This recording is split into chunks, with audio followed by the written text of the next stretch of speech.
Я приветствую вас, дорогие друзья, уважаемые гости и подписчики моего канала. Юрий Дудкин на связи прямо сейчас. Юрий Анатольевич, здравствуйте. Здравствуйте, Александр, рад видеть. Да, взаимно, Юрий Анатольевич. Есть такие очень важные вещи, которые я хотел бы с вами сегодня обсудить, но начать я предлагаю с главного, от того, о чем молчат и продолжается в режиме инсинуаций, опровержений, обсуждаться ситуация на передовой. Значит, сразу несколько моментов.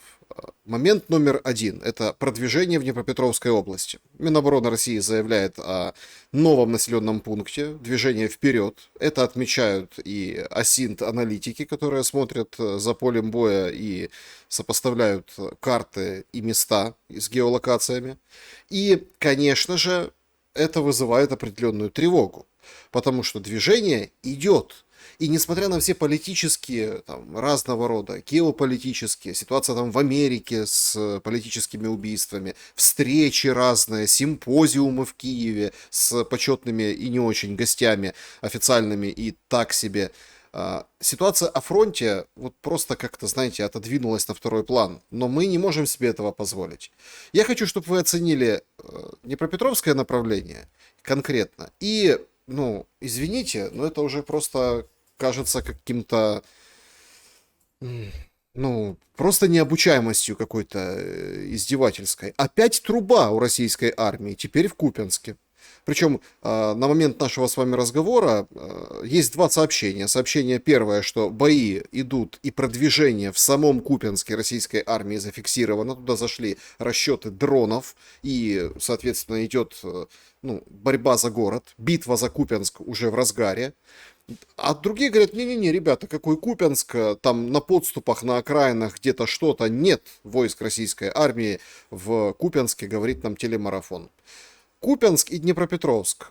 Что общего и какая и в чем разница между этими двумя полыхающими точками на фронте? Разницы никакой. Я, конечно, приятно удивлен, Александр, что вы даже лучше меня посвящены во все эти нюансы. Поэтому мне даже кое-что добавить нельзя, потому как я почувствовал и вижу, что вы отслеживаете эту ситуацию очень серьезно. Да, действительно, фронт движется на запад. Это вы правильно заметили. Конечно, не так быстро, как хотелось бы. Я скажу честно, общаясь с харьковчанами, например, да, там ведь не все идиоты живут, которые, значит, прониклись вот этой геббельсовской, бандеровской пропагандой. Харьков есть Харьков, об этом еще говорила Людмила Марковна Гурченко.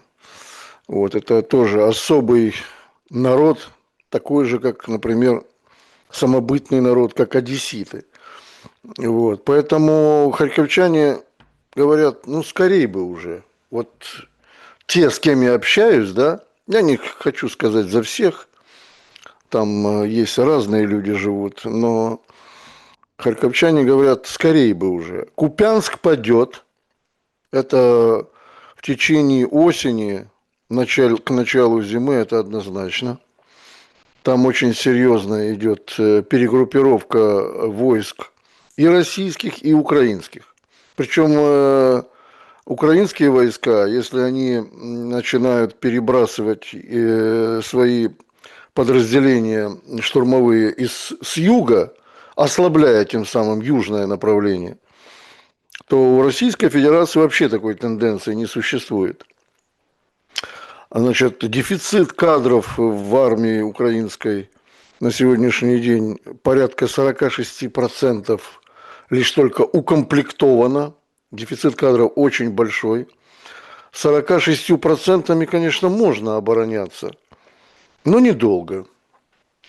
А наступление вести с такими силами, да, причем украинское руководство, если его можно так назвать, оно ведь допустило колоссальную ошибку, когда вторглось в Курскую область.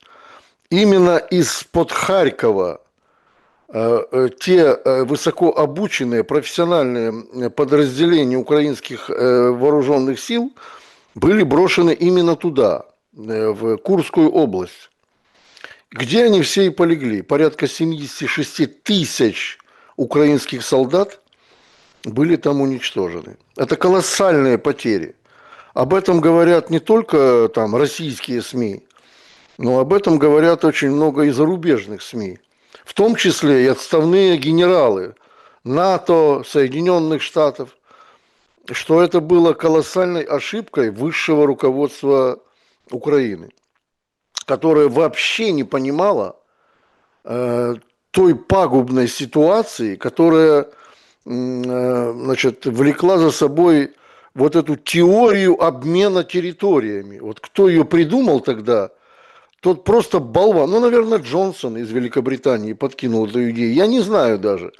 Но то, что это была идея британцев, это однозначно. Вот. Вы вот захватите, да, там этот пятачок в Курской области, а еще желательнее и Курскую атомную. А потом вы будете обменивать какие-то территории, непонятно, правда, какие, но у вас будет козырная карта на руках. Но господин Трамп потом уже сказал, что у вас козырей нет. Сказал это Зеленскому, что это страшно привело его в гнев, так сказать.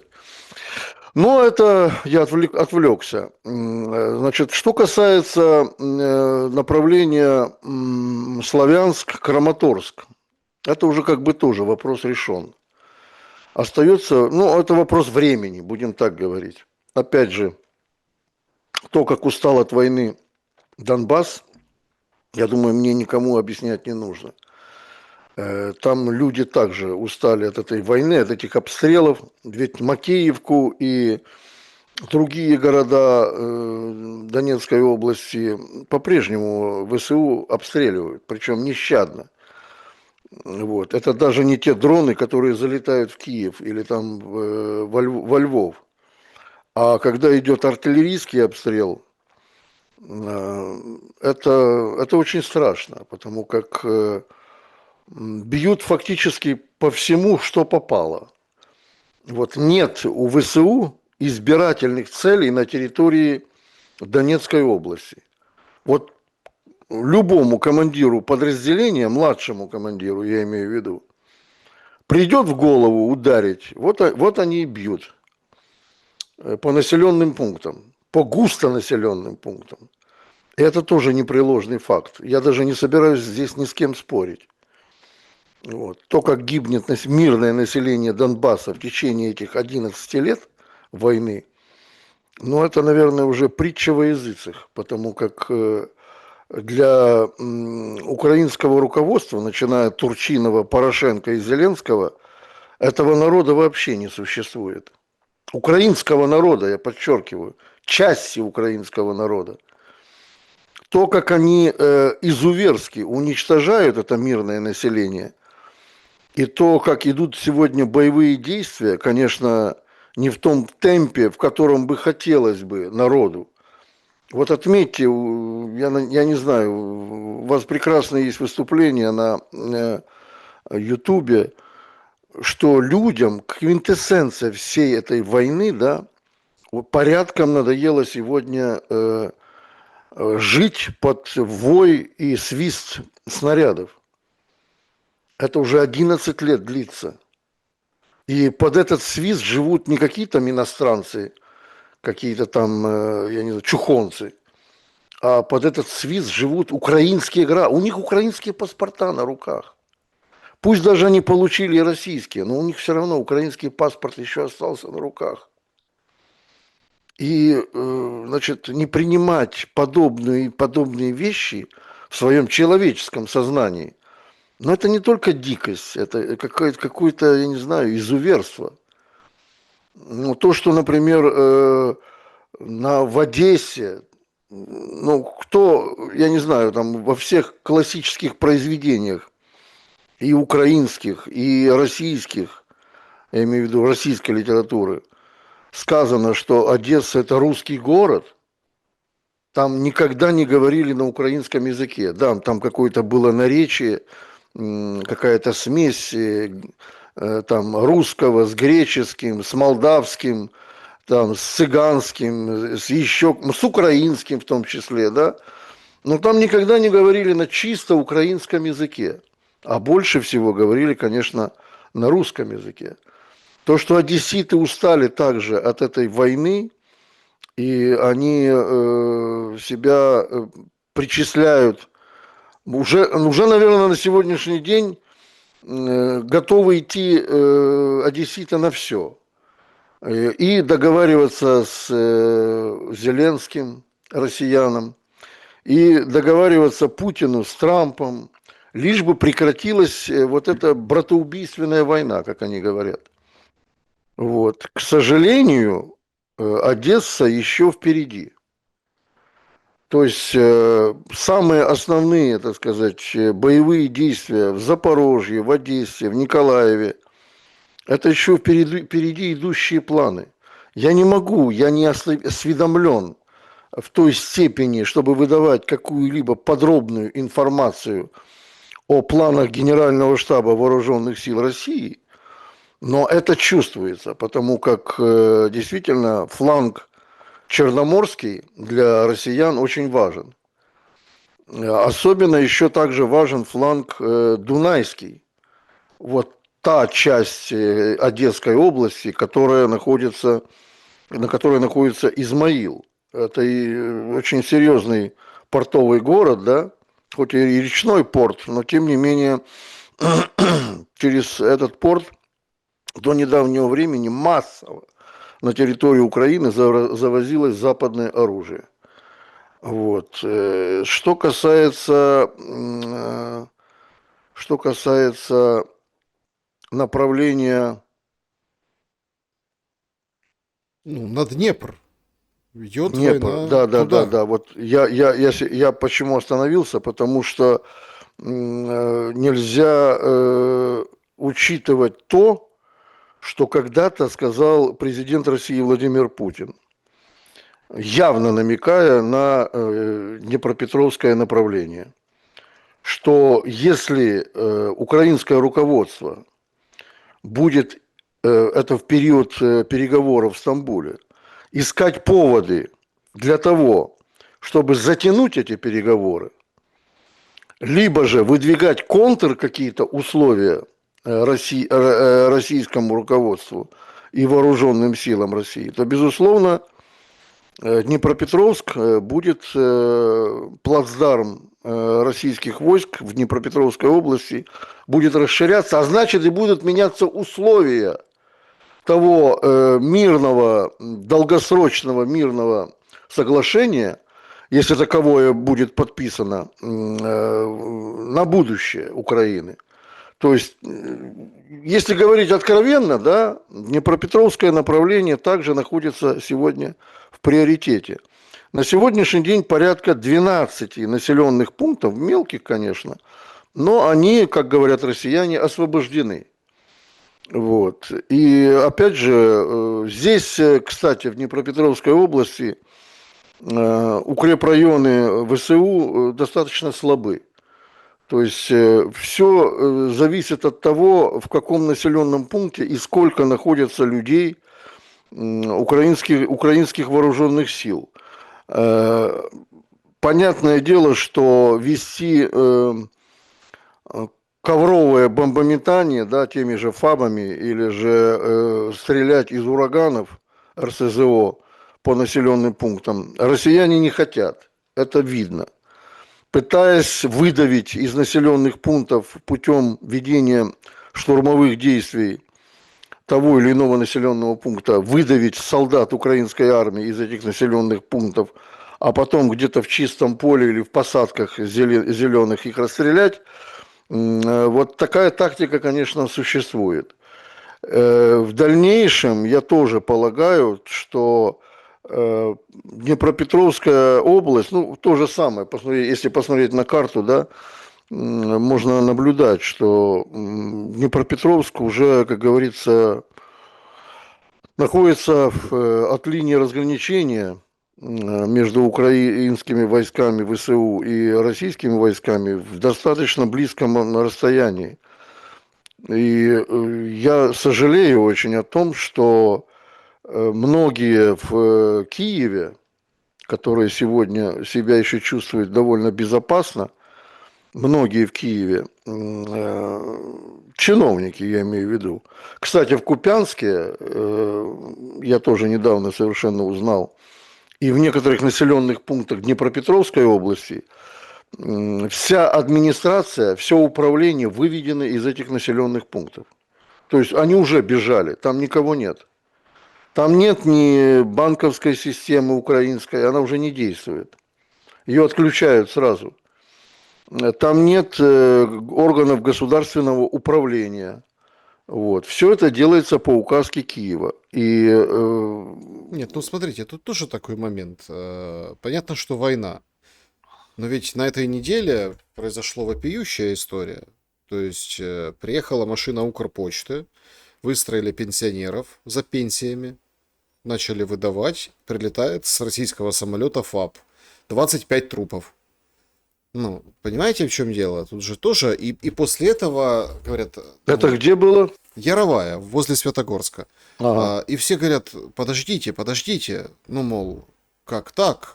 Мы сейчас будем что-то предпринимать и как-то по-другому пытаться заплатить пенсии. По-другому не получается, потому что чем ближе фронт, тем ясное дело, да, там нет света, нет коммуникаций, и то, о чем вы говорите, там, если есть какая-то, условно, глава Сельрады с печатью, и то хорошо, да, иногда они там в соседних громадах, в соседних селах, иногда вот, Днепр это место эвакуации, да, почему так, собственно, остро встает Днепропетровский вопрос, Днепропетровской области, потому что там уже за определенное количество километров у людей нет света, газа, воды, только колодцы и теплая погода пока что, сентябрьская, уже, ну, плюс-минус дает жить, а когда будут холода, это будет, конечно, ужас и кошмар. Это как бы радиус войны. Но вернемся к вот этой раздаче пенсий. Слушайте, А вы помните, как раздавали пенсии в той же Горловке, например, или в Макеевке? А я прекрасно помню. Украинское руководство в лице Порошенко делало все для того, чтобы люди, пенсионеры, старики, инвалиды переходили вот эту пограничную так называемую зону, да, шли на территорию подконтрольную Украине и там получали пенсии. Вот в чем дело. То есть создавали невыносимые условия для жизни мирного населения. Прилет ФАБа, вот я, честно говоря, опять же, впервые об этом слышу. Может быть, это и случилось, но алягер, это война, послушайте. Ну, откуда прилетит, это одному Богу известно. Вести какие-то, скажем, значит, на эту тему разговоры, о том, что сколько погибло. Население гибнет всегда. Это самая уязвимая точка в ведении любой войны. Мирное население всегда гибнет в любую войну, неважно в какую. Вот. Я уже не беру, скажем, те атомные бомбардировки, которые делали Соединенные Штаты и Японии. Там не ФАБы были, там атомные бомбы падали на голову мирных граждан. Вот, поэтому, может быть, и был такой факт. Это печально, это ужасно, конечно. Но власть украинская никогда, я подчеркиваю это слово, никогда не заботилась о том, чтобы вывести мирное население из-под обстрелов. Наоборот, они делали все, чтобы на переднем фланге оставались гражданские, а за ними были вооруженные силы Украины, прикрываясь мирными. Это факт. Об этом это говорят гражданские люди. Я что, не смотрю, думаете, телевизор, правда, и украинский в том числе. Я не общаюсь, мы все общаемся в какой-то степени с теми или иными людьми. В том числе я общаюсь и с дончанами, которым уже по горло надоела эта война. И они уже не знают, каким образом, говорит, я не хочу сегодня в эфире употреблять какие-то жесткие выражения, да, что мне люди говорят, но они говорят, что этому режиму должен прийти конец, потому что это антинародный режим с 2014 года, а может быть и раньше. Поэтому, Александр, вопрос этих пенсий – это очень животрепещущий, больной вопрос. Нет, просто смотрите, населенный пункт Яровая в 4,5 километрах от фронта. То есть, ну, понятно, что за 4,5 километра стрелять фабом будут только по какой-то цели, ну, более существенной. Значит, стрессовали, отправили координаты, передали. Тяжело здесь делать Понимаете? какой-то анализ, подчеркиваю, если Нет, это ну, а действительно... после уже случившегося говорят, мы сейчас Да, изменим, мы вот сейчас изменим, там, может, так подождите, ну, пустите эту машинку, пускай там того совершенно села, верно, да, раздайте да, по да. домам людям, не Есть же собирайте их в эти одном месте. банковские бронемашины, пустите их туда с этими деньгами. Тем более в этой Яровой, я не знаю там сколько пенсионеров, ну, может быть 100 человек, не больше. Понимаете? Потому что уже все давно либо умерли, либо уехали. Вот. Ну, то есть выходы есть, безусловно, но никто не хочет этим заниматься. Кому это нужно? Вот Ну, гибнут там я хотел люди. бы, вот смотрите, вот понятно, что, ну, это же Зеленский использует. Смотрите, прилет в Кабмин, Искандера, Да, да, да, 25 трупов в Яровой. Потом поехали дальше. Дроны в Польше. да, Дроны в Польше. да, да. И тут сейчас у нас британский десант в Украине.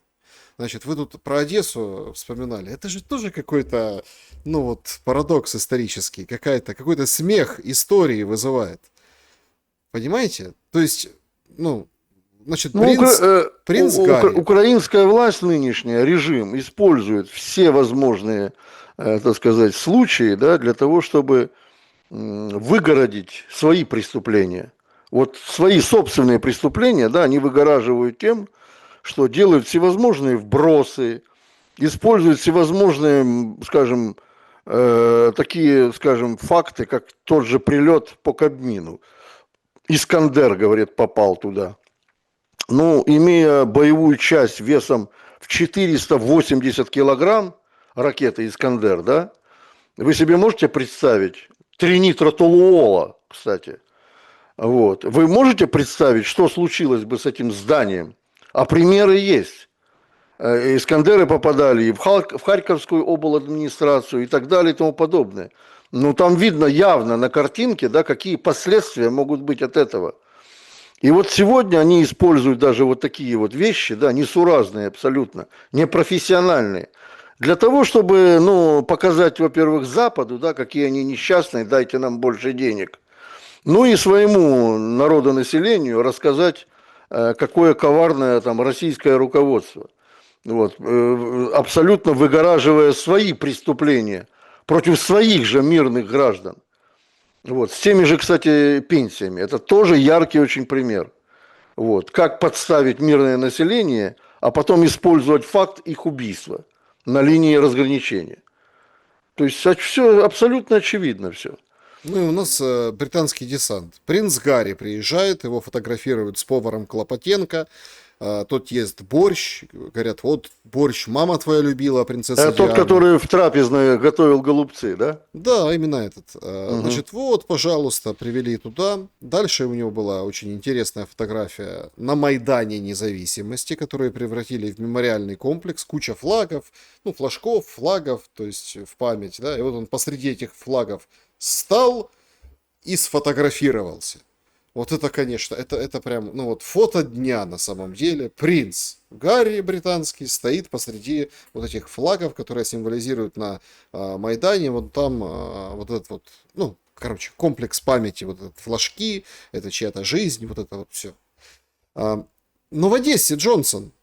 И поразительно, это уже как вам к военному историку вопрос. Поразительно. Его возит, во-первых, Гончаренко, катает. Они там на пляж заехали, как пианино играет на пляже, на лонжероне, Да, да, послушали. да. И записали свой какой-то вот посыл возле, как бы, английский клуб там называется, такое, ну, место. Это же что-то с чем-то. Ну, вот, Приморский бульвар, там, английский клуб. И это все подают, вот это вешают лапшу на уши людям. И они вот фотографируются или снимают видео на фоне пушки времен Крымской войны 1854-55 год, да? А эту пушку сняли, это как память, назидание. Это вот оружие с английского фрегата «Тигр», которое русская армия тогда уничтожила. А пушку взяли и поставили как вот, ну, типа, сила, мощь. Ну, тогда это было модно, типа, мощь русского Да, оружия. да, да, да. А Джонсону аж как-то неловко было, и он на этом видео, ну, Гончаренко же подпрыгивает от радости, он же привез там целого Джонсона, Джонсонюка. Вообще, конечно, какая-то странная история взаимоотношений с Джонсоном. То петушка ему этого подарили, Ну помните, там да, раньше, то сейчас вот да, на да, фоне да. пушки. А На Джонсон, лютеранской. а Джонсон, он хоть немножко, он, конечно, своеобразный персонаж, но у него хоть образование есть. Он говорит, в этот раз мы дали гораздо более мощное оружие. Хотя символизм зашкаливает. Снимать видео на фоне пушки, символе поражения англичан вот в той Крымской войне, это, конечно, нужно много ума иметь. Вы знаете, есть в этом некая аналогия, да, когда были попытки, это я немножко отклонюсь от вашего вопроса, когда были попытки рассорить Эрдогана с Путиным, до лет 5 назад, это лет 6 назад, в связи с тем, что он там сбил один российский самолет, потом там другие были разногласия с турецким руководством, а Путин пригласил Эрдогана в Санкт-Петербург, и в резиденции президента России, там, где они должны были встречаться, висели огромные картины времен крымско-турецкой, русско-турецкой войны. Вот. И Путин специально задержался на какие-то там 10 минут, чтобы, находясь в этом зале, а это действительно так и произошло, Эрдоган огляделся по сторонам и очень внимательно со своими приближенными, министром иностранных дел, Чавушоглу тогда был министр иностранных дел, рассматривали эти картины. Причем не без интереса. Вот. Я думаю, что приезд Джонсонюка в Одессу, да, это такое ему маленькое напоминание было. Я не знаю, кто этой целью, чья это была цель такая, пригласить его туда. И на фоне этой пушки, как вы говорите, напомнить ему какие-то исторические параллели. Вот. Но это, конечно, прием такой себе, не важнецкий для настроения самого Джонсона.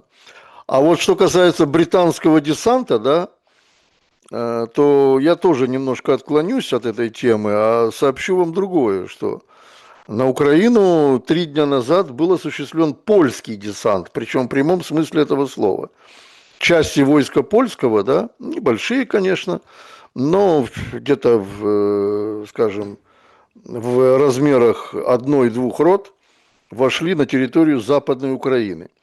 Как очень скудно прокомментировал Генеральный штаб Вооруженных сил Украины, пресс-служба Генерального штаба, это якобы прибыли польские военные для обучения украинских военных с точки зрения антидроновой борьбы.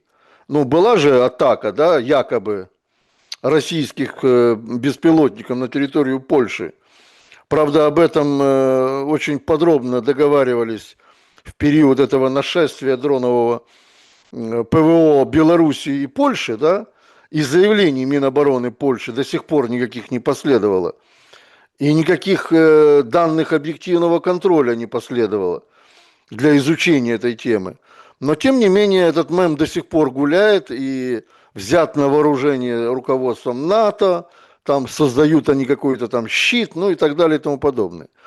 Так вот, я все-таки хочу подробно коснуться той темы, что вы говорите о британском десанте в Киеве. На этом так называемом форуме, да, выступил Зеленский. Вот. Речь, конечно, была 100%, просто таки сквозила. Написана была явно не на Банковой спичрайтерами Зеленского, а была написана где-то на Западе. Скорее всего, либо в Лондоне, либо в Госдепе где-то. Это потрясающе, конечно. То, как слабый во всех отношениях и политик, и человек, и даже диктатор, да, слабый диктатор, переходя на личности, пытался оскорбить Путина, Но это урок, наверное, всем последующим диктаторам и всем последующим политикам, которые стоят за спиной у Зеленского. Все прекрасно поняли, и это уже, опять же, сквозит в средствах массовой информации, и в европейских, и американских, что Зеленским был использован запрещенный прием, когда он, переходя на личности, значит, оскорбляет покойников, я имею в виду учителей там и тренеров, еще мальчишки, когда был еще юношей, мальчишкой президент Путин. Вот. Это показательный очень пример того, что как человек в этом проигрывает. То есть кто-то, очевидно, хотел показать всю низость киевского режима, а на самом-то деле Зеленский так этого и не понял. Вот. Он до сих пор этого не понял. И продолжает вот в дальнейшем, я думаю, что мы еще не такие вещи от него услышим, да, абсолютно какие-то, я бы не сказал, какие-то античеловеческие, они вообще не сопоставимы с тем, что есть морального в нормальном цивилизованном обществе. Ну, Ну, получается, это еще один признак того, что ну, как бы договариваться никто не будет. Тогда спрашивается, зачем вот эти все встречи, вот это да, все, да. ну, скажем, вот Это эти игра. все Вот моменты. он играет в долгую с тем, чтобы как можно дольше оставаться в центре внимания. Ну, вот такая вот у человека фобия, такая болезнь. Если он потеряет власть, для него это будет смерть.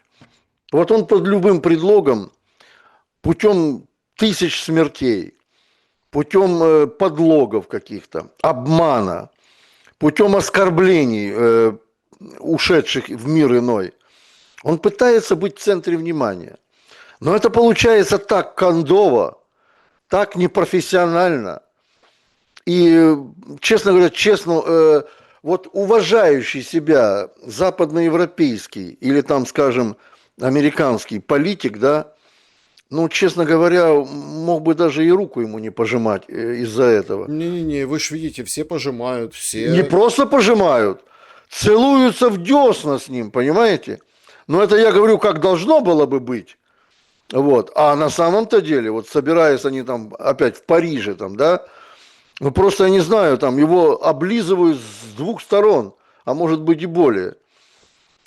Диву даюсь, просто диву даюсь.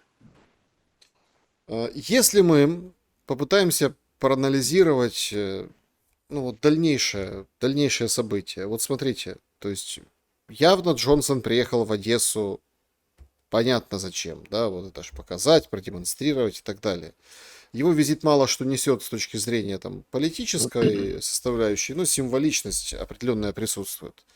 То возникает же другой момент, да, вот эти вот тоже странности, казалось бы, польские, ну вот эти дроны, ну как это, русские дроны, которые залетели в Польшу, Россия говорит, давайте расследование проведем, давайте контактировать. Контактировать никто не будет. 46 стран подписали декларацию о том, что они за причастность этих дронов к российской стороне. Ну, нормально, декларация, хорошо. Вон вы имеете в виду, да? Да. То есть Угу. белорусы говорят, ну, так бывает, говорят, война, мы сбиваем, когда залетает к нам, даже предупреждаем поляков и, там, если надо, литовцев.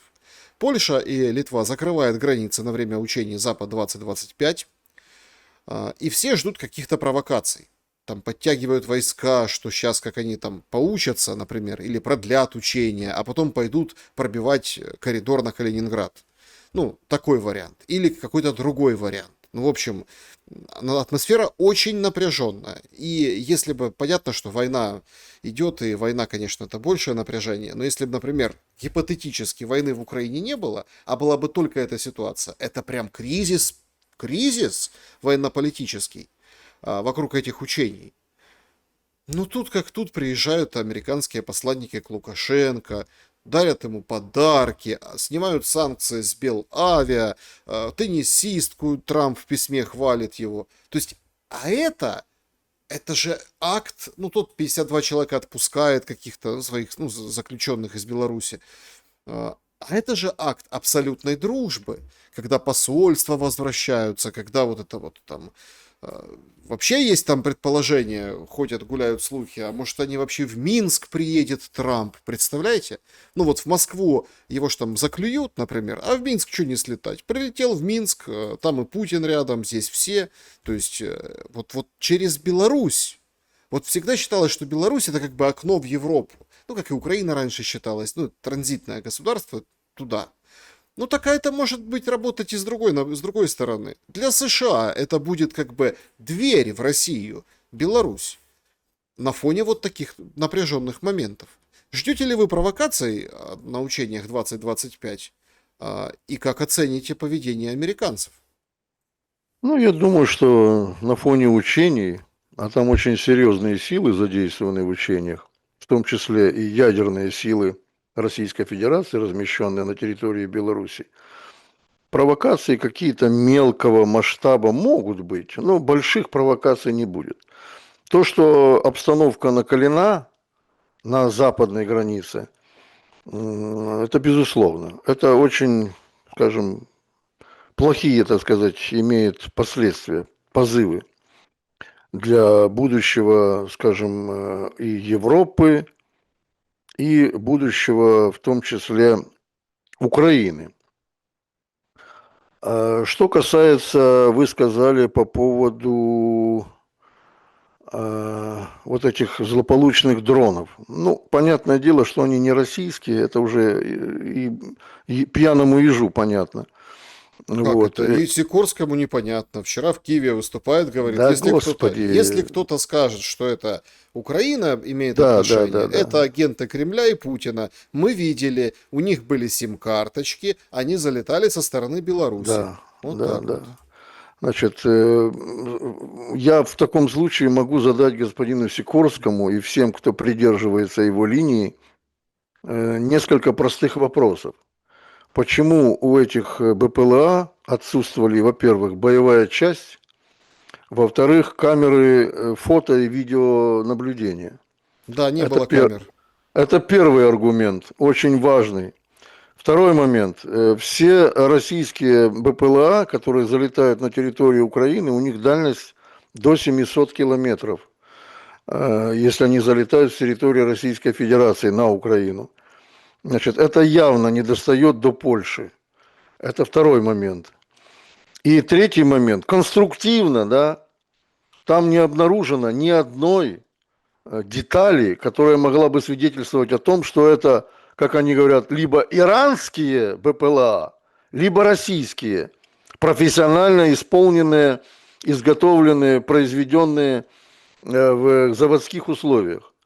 То есть это какие-то были самоделки. Это даже поляки сами говорят, что там пенопласта куча навороченной, изоленты какой-то и всего прочего.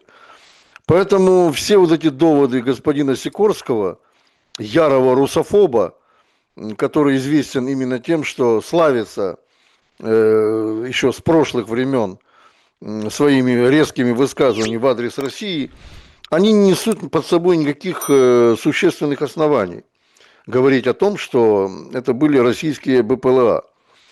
Ну и потом еще один очень важный момент на фоне этих учений. Это то, что белорусы совместно с россиянами отрабатывают ведение боевых действий с помощью ядерных ракет, которые размещены на территории Белоруссии. Безусловно, это является раздражающим фактором для Запада. А что касается визита американцев к Александру Лукашенко, я уже об этом писал. Это, безусловно, тот факт, что американцы хотят влезть не мытьем, так катанием в доверие президенту Белоруссии, да, с тем, чтобы в дальнейшем, значит, сделать очередной какой-то вброс и рассорить двух лидеров союзного государства. Вот это у меня просто вот в уме засело, и я не могу этим не поделиться, потому как случай-то из ряда вон, что называется. Лукашенко выдворил посольство в свое время, конечно, в 90-е Соединенных Штатов с территории Белоруссии, а здесь просто, ну, как вы правильно сказали, как из рога изобилия, льются на Лукашенко, белорусский народ, вот эта любовь, пронизывающая американской администрацией, с целью бы только лишь бы, скажем, возобладало дальнейшее мирное сосуществование двух государств, Соединенных Штатов и Беларуси. Но я еще раз говорю, у США не бывает вечных врагов, там только есть вечные интересы. Что касается Белавия, не могу тоже остановиться на этом. Компания очень мощная. Да, действительно, она попала, опять же, в свое время под санкции Соединенных Штатов. Это понятно почему. Значит, те сплетни, которые ходят, например, в средствах массовой информации, что это нужно, скорее всего, было России, чтобы получать через Минск запчасти для Боингов, который еще продолжает эксплуатировать российские авиаперевозки. Все это чушь собачья. На Почему? сегодняшний день, Александр, действительно есть большой дефицит запчастей на самолеты класса Боинг у Российской Федерации, но вы не можете не заметить того, какими темпами идет и испытывается российский авиапром. То есть порядка 3-4 среднемагистральных и дальнемагистральных самолетов пассажирского класса не просто испытаны, а уже к 2030 году будут поставлены на серийное производство, на поток. И у России будет своя авиация. А уничтожена она была, конечно, по мановению волшебной палочки господина Ельцина в свое время. Весь советский авиапром, который, кстати, был довольно-таки неплохим, Советский Союз летал только на своих самолетах. Это и Аны, Антонова производства концерна, это и Илы, это и Ту, знаменитые среднемагистральные самолеты, Ту-154. Вот. Все это сейчас Россия возрождает. Это, опять же, непреложный факт, с которым нельзя считаться. И рассчитывать на то, что именно Белавия будет главным поставщиком запчастей для Боингов, а Боинги и далее будут летать над территорией Российской Федерации, это малоперспективная вообще такая цель. Я еще раз повторю, скорее всего, американцам нужно то, чтобы в дальнейшем, пусть даже это пройдет 10 лет, неважно, или 5 лет, но они этот факт сближения с белорусским руководством, батька тоже не железный, и он человек. Вот. Все мы под Богом ходим. И кто там будет в будущем президентом Беларуси, неизвестно. А может быть, Беларусь вообще станет частью Российской Федерации, как федеративная область России. Неизвестно, еще раз говорю. Преждевременно сегодня об этом говорить. Но американцы обязательно хотят этим воспользоваться. Вот у них это просто сидит как кость в горле. То, что Беларусь с Российской Федерацией является союзным государством. Там, в принципе, их ничего не отличает, за исключением только лишь одного – политического руководства. А так, в целом, обе страны в тандеме идут и в области внутренней политики, и в области внешней политики. Юрий Анатольевич, вопрос возникает ввиду этого. Ну, если это, допустим, хитрый план, новая стратегия по поводу оттягивания Беларуси от России, ну, вполне возможно. Однако здесь другой момент. С Украиной что? Вот я заметил в последнее время, кроме вот этого, ну, как бы грехопадения, и все так, например, порадовались убийству Кирка на этой неделе, да, потом поймали этого бойца-стрелка, который там 22 года ему отец задержал в полицию, какая-то тоже история. Слушайте, высочайший профессиональный уровень. То есть он пробрался на крышу, незамеченный, ушел, заметили только камеры. Это дед, который отвлекал внимание, ну, в общем, то есть одна пуля, один выстрел, да, то есть там кто-то говорил, да нет, какой там он профессионал, стрелял там типа в сердце, наоборот промахнулся, мол, кто-то верит в официальную версию, кто ставит под сомнение эти факты. Но, значит, Кирка нет, будут похороны, приедет Трамп, демократы как бы нанесли, мы не знаем, кто стоит конкретно, ну, судя по профилю этого парня, например, да, которого подозревают в убийстве, ну, так он демократ, ну, как бы, да, вот он тоже ЛГБТ, у него все повестки, там, в соцсетях уже нашли. Дед, который там отвлекал внимание, там же. То есть, это серьезный удар по республиканцам. Едет Трамп на следующей неделе в Британию, там его тоже горячо приветствуют, там на остановках пишут о том, какой нехороший Трамп, насильник, типа. Ну, в общем, закручивается очень серьезная борьба вот в этих верхних эшелонах власти. А в Украине, в нижних, вот мы с вами говорили там об армии, почему нет армии. Сейчас вот правду говорят, вот этот проект «Маленькая Украина», антироссийская, там землянка УПА, по-разному называют, да, он же сжирает сам себя. Ну вот условно, вы же помните вот эту историю, там, ухылянт, не ухылянт, да? Ну, то есть, разделение. Ага, ухылянт, тебя ненавидят, туда-сюда. Ну, так вышло расследование на этой неделе, так там все дети чиновников ухылянты, все за границей. Так они нашли новый водораздел. СЗЧшник. Представляете? Если ты ушел с СЗЧ, будь готов, что карточки поблокируют. Вообще гражданство надо отобрать у тех, кто ушел в СЗЧ. Даже такие мысли звучат в украинском эфире. Понимаете, мне кажется, что нормальные люди, плюс-минус образованные, ну, понятно, что там не какие-то там элиты, но плюс-минус держащиеся вместе, там рабочий класс какой-то, интеллигенция, ну вот, они зажаты, с одной стороны, вверху вот это вот бурление, которое прорывается в политические убийства в США. С 60-х годов такого не было. А внизу вот эти поджимают. Понимаете? Вот эти поджимают, а тут давай врагов искать. Ага, русскоговорящий, ухылянт, СЗЧшник уже. В общем, идет какая-то компрессия, сжатие вот этого всего. Политические, общественные клещи, все туже и туже. Что будет дальше? Ну, пока не треснет, будет давить. Я страшно не люблю этот вопрос, что будет дальше. Одному Богу известно.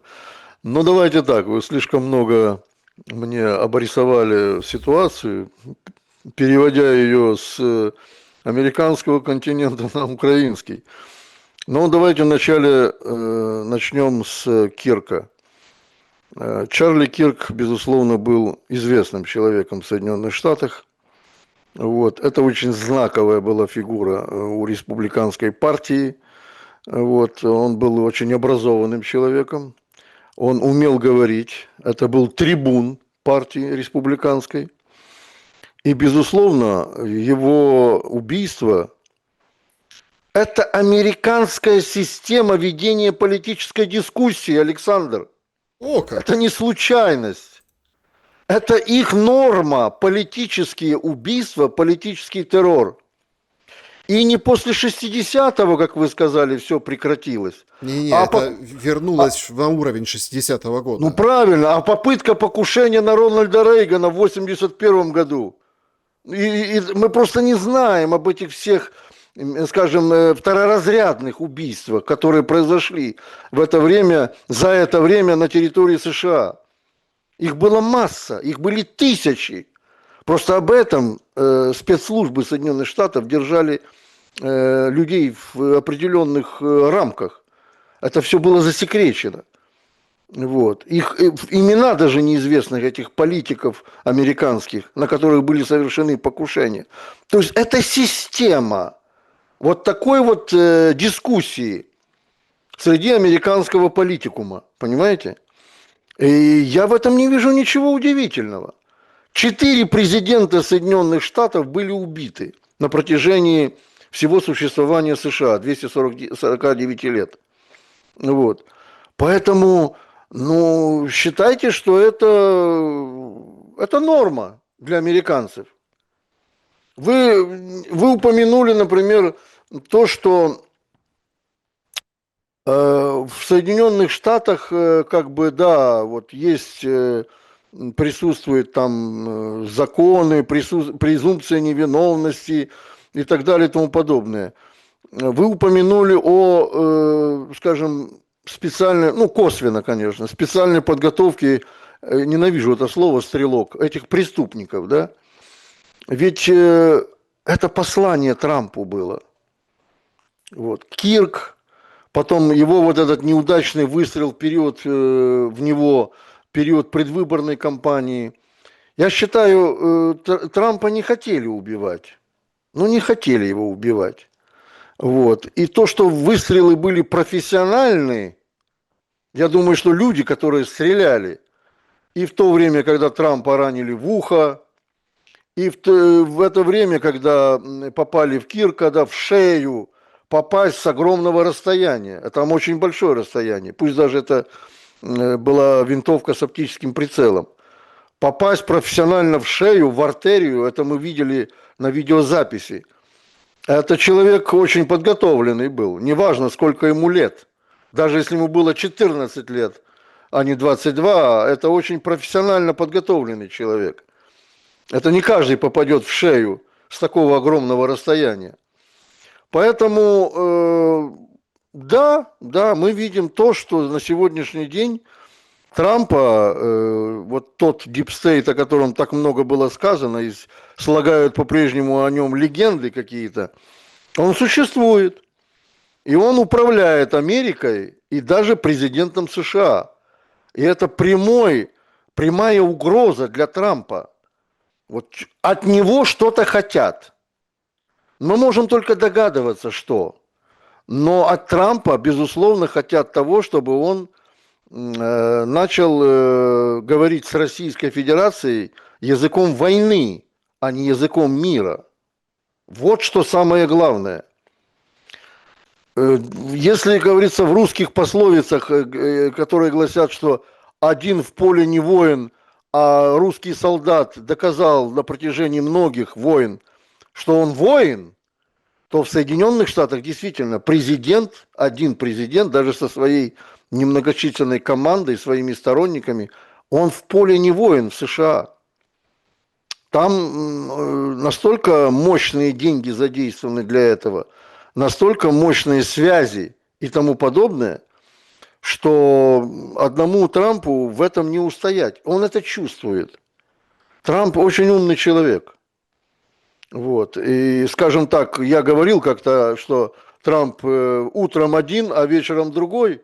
Но это его, скажем, тоже такая черта, как шоумена. Вот, да? Он таким образом может даже своих противников ставить в тупик. Как есть у Александра Дольского одно стихотворение интересное, мое любимое, знаменитый русский бард. «Я глуп и потому, я многим непонятен. Наш век к стереотипам так привык, а в логике моей так много белых пятен, что умники со мной становятся в тупик».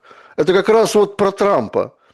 Он иногда выдает глупости, да, но за этими глупостями существует некая, скажем, нормативная связь между реальностью и тем, что он придумал, известная только ему, Трампу. Поэтому я не исключаю того, что в дальнейшем эти провокации, а это серьезные провокации, будут применены и к тому же Венсу, вице-президенту США. Умнейший человек. Вот. И к другим сторонникам Трампа для того, чтобы его запугать, либо заставить делать то, что хотят те круги в Соединенных Штатах, которые фактически управляют США, у которых весь золотой запас на руках Соединенных Штатов. Я могу с вами согласиться, понимаете, потому что нам же пускают вот это шоу. Мыло. Нет, это не мыло, там триллер, да, там с убийствами за всем на свете, но имеется в виду шоу. А вот стрелок, а вот тут дед, а вот этот парень, которому 22 года, а вот его отец, а вот тут там, а вот семья, которая осталась у Кирка, да, жена, которая там идет в политику, но это как львица раненая, да, после такой тяжелой утраты с двумя детьми. Нам вот это рассказывают. Нам никто не сказал, а кто же это все делает, понимаете? Вот Ну вот я вам никто. рассказал, я Вот вам никто не рассказал. говорит, понимаете? Вот в смысле взять там и Да, да. застрелить вот этого. Так, а сверхзадача какая этого? Ну, смотрите, все из костей и из мяса, все люди. Ну, то есть, убить человека дело не хитрое, к сожалению, Александр, я вас большому. прерву, я скажу больше. Сейчас может произойти еще то, что вот этого пацана 22-летнего также могут убрать, как убрали в свое время Ли Харви Освальда, который покушался на Джона Кеннеди. Вот будет все в один. Это очень вероятный исход событий. И понимаете, просто тут вопрос же не в том, что убить, допустим. К сожалению, россияне, украинцы за последние там 3 с лишним года понимают, что это, как дурное дело не хитрое вообще, просто человеческая жизнь обесценилась. Но вопрос-то, зачем это делается в этих шахматных играх, да, американских? Но если мы рассмотрели, как бы, да, вот этот потолок, или как Олимп, или потолок вот этой политики, то как это отражается на внутриукраинских делах? А, Ситуация же дичайшая на самом деле. Ну, во-первых, вот я буду категоричен, конечно, потому что я не люблю вот этих закулисных таких вот многоходовочек в выражениях словесных. В украинской власти на сегодня находятся плебеи. Вот для них, понимаете, чем хуже там США, которая не дает денег Украине, тем лучше. Что на сегодня главное для режима Зеленского? Это деньги, которые идут просто потоком, шли вернее, из Запада, и им не было счету. Их можно было использовать, ну как хочешь, списывая все на войну. Вот списывай любые суммы на войну, тебе никто вопроса не задаст даже. Поэтому для него, для Зеленского, для его окружения, этого плебейского, самые настоящие плебеи, которые, я не знаю, где они учились вообще, вот, и какое они отношение вообще имеют к власти. Но украинский народ так решил, что чем смешнее руководитель, тем легче будет с ним жить. Ну, смейтесь дальше, мои дорогие сограждане. Так вот, для них политика – это всего лишь навсего средство наживы и средство удержания власти. Вот, какая бы она ни была, грязная, не грязная, то, что творится в Соединенных Штатах, я думаю, что внутренне Зеленский торжествует. Вот, понимаете, я уверен в этом. То, как он выступал на этом сборище, да, где там леди и джентльмены, это было видно невооруженным глазом. С каким настроением, упоением он оскорблял Путина, да, оскорбляя тем самым самого же Трампа. Вот подспудно он оскорблял и Трампа. Дойдет еще, я думаю, то время, когда, скажем, под закат деятельности, президентской деятельности Трампа, господин Зеленский, он удержится, я уверяю вас, на долгое-долгое время у власти будет оскорблять Трампа таким же образом, как он оскорбляет Путина сегодня. И это вот самое печальное, что украинский народ, тот, который голосовал за этого диктатора, он на сегодня, как вы правильно заметили, в средствах массовой информации, в интернете, таким же хамским образом, да, и ведет себя в отношении родных того же Кирка, в отношении его двух детей, радуясь его гибели. Вот эта черта характера, да, украинская, которая воспитывалась многие десятилетия на Украине, радоваться чужому горю. Вот для меня, например, смерть, неважно чья, это за гранью, это трагедия. Я никогда не торжествую, даже если человек при жизни был для меня абсолютным антиподом. Я не радуюсь смерти людям, потому как это трагедия в любом случае. Но когда идет речь об украинцах, вот они не просто тайно радуются, они открыто этому радуются, выставляя на показ свою вот эту никчемность, эту пещерность свою какую-то, античеловечность.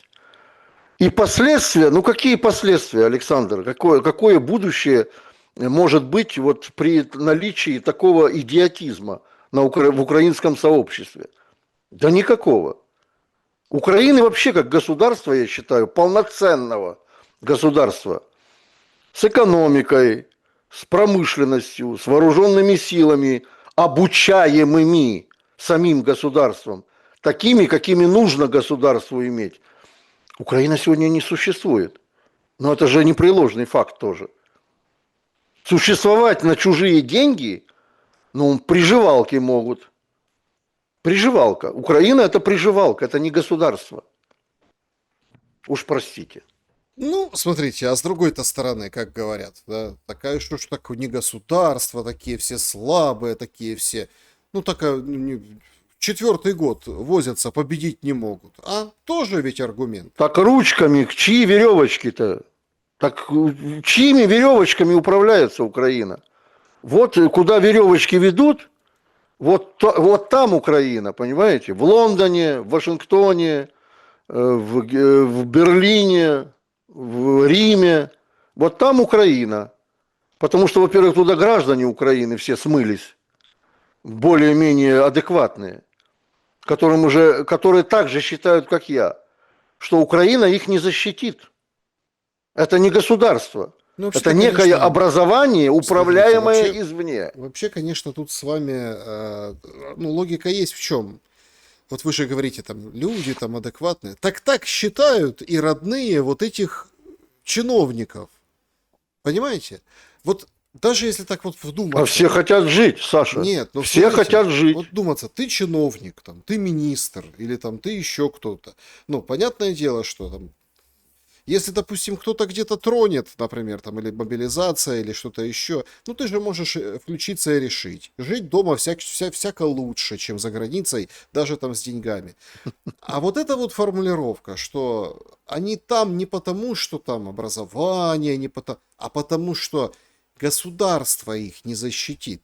Вот пока они тут на коне, они вот так. Потому что нет механизма, чтобы их защитили. Поэтому увозят всех своих деток, все свои активы туда, на Запад. Потому что на Западе актив, там, Да, жизнь, да. ну, в большей безопасности. Не стопроцентной, но в большей безопасности. А это ведь основной признак государственности, да? Когда человек Конечно. уверен в государственной системе, Да. что ты попадешь в ДТП, вызовешь полицию, они грамотно составят протокол, страховка выплатит какую-то, ну, там, копейку, а не ты вызовешь полицию, а тебя спеленают, потому что у тебя есть база. Это же цирк. Конечно. Стоит этот полицейский и говорит, а тут говорит, а есть у вас вообще решение суда? Ну, там, обыскать машину, меня там что, задержать? Говорит, нет, говорит, у меня есть база. Вот такие там туголобые, вот это представители же государства. Вот такое государство. Вот я хочу заметить один факт, который присутствует в мировой истории. Когда Гитлер пришел к власти в Германии, да, многие элиты немецкие, а в Германии в тот период времени был жесточайший экономический кризис. Об этом многие знают. И многие элиты, не согласные с политикой Гитлера, нацистской политикой, уехали кто куда. Либо в Германию, либо в США, либо в Великобританию, либо черт знает куда еще, там, в Австралию и так далее и тому подобное. Вот в чем разница украинских элит, да, от той немецкой элиты? Я подчеркиваю. Они не были, те элиты не были, были не согласны с политикой власти. Понимаете, в чем дело?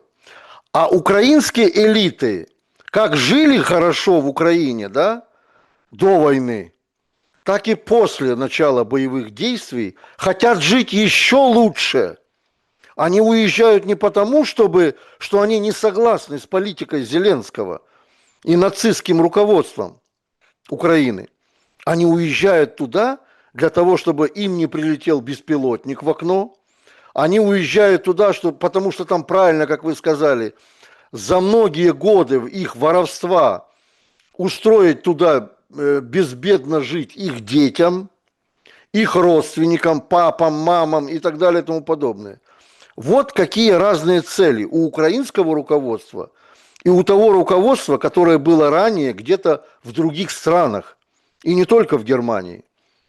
Вот. Я могу называть даже те же имена, да, немецких политиков, которые уезжали, и в том числе, кстати, в вермахте немецком. Также очень много было несогласных с политикой Гитлера, и они действительно за это поплатились очень серьезно. Но, тем не менее, еще раз говорю, в тех случаях было совсем другое, как любят говорить американцы, совсем другое. Они не были ориентированы на то, чтобы поддержать нацистское руководство государства, антинародное государство, абсолютно античеловеческое государство. А в Украине, конечно, вот эти все мажоры, чиновники и так далее, они рассматривают свой отъезд совершенно по другим ракурсам, по другой плоскости. Чтобы жить лучше, чтобы слаще жить, крепче спать, мягче спать, ну и так далее. И плевать им на украинский народ, которого тут и так уже осталось ничего совершенно. Юрий Дудкин был моим собеседником сегодня. Спасибо за время и мысли. Всего доброго, Александр. Всего хорошего. Друзья, берегите себя. Всем добра и света. Увидимся.